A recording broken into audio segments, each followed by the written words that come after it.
കേരളത്തിൽ UDFന്റെ വിജയത്തിൽ ഏറ്റവും വലിയ പങ്ക് ലീഗിന് തന്നെയാണ്, സംശയമൊന്നുമില്ല. അധികാരമില്ലാതെ 10 കൊല്ലം തികച്ച പാട് ലീഗിന് തന്നെ അറിയാം. എന്നാൽ സാംസ്കാരിക കേരളത്തിലേക്ക് മുഖത്ത് ആട്ടിത്തുപ്പിയാണ് ലീഗ് UDF പ്രവർത്തകർ ആ വിജയം ആഘോഷിക്കുന്നത്. വരും കാലങ്ങളിൽ എന്താണ് കേരളത്തിന്റെ തെരുവുകളിൽ നടക്കാൻ പോകുന്നതെന്ന് മുസ്ലിം ലീഗ് കാണിച്ചു തരുന്നു. വിജയിച്ച ദിവസം തന്നെ KT ജലീലിന്റെ വീടിന് മുന്നിൽ തെരുവിൽ വെച്ച് ആടിനെ അറുത്ത് അതിന്റെ തല കയറിൽ കെട്ടിക്കൊണ്ട് നടന്നാണ് ലീഗ് വിജയം ആഘോഷിച്ചത്.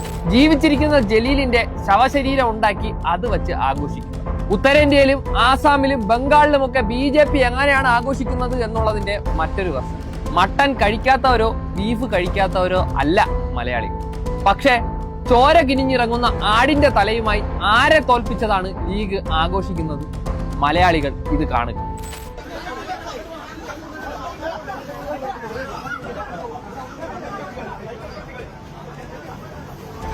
ഫാസിസം അതിന്റെ ആഘോഷങ്ങളിലേക്ക് കടന്നു കഴിഞ്ഞു. അതിന് BJP തന്നെ വേണമെന്നില്ല എന്നുള്ളതിന്റെ ദൃശ്യങ്ങളാണ് ലീഗും UDFും നമുക്ക് കാണിച്ചു തരുന്നത്.